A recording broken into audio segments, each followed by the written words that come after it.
Let's all welcome Roberta! Tata, magpano ah? Tata.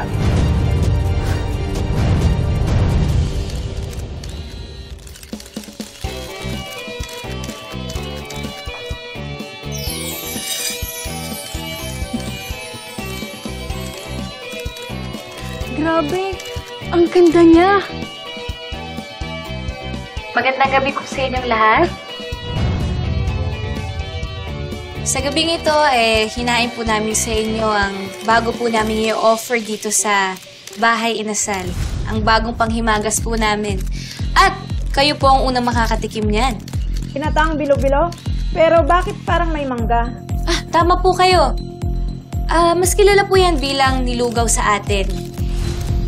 Pero ito po ay ang ginataang bilo-bilo. Alam niyo po, lumaki kasi ako sa isang simpleng pamilya. At tuwing kaarawan ko, dinadala ko ng nanay ko sa Guimaras. Kaya naging hilig ko po ang mangga sa Guimaras. At yun po ang naging inspirasyon ko para gawin ko tong recipe ko na nilugaw. Bilang chef, syempre gusto ko po na masarapan kayo sa niluto ko. Pero mas masaya ako kung kasama ko kayo sa pagtimpla at paghain ng pagkain. Siya ang bagong chef nila. Malaki na pinagbago ni Tata.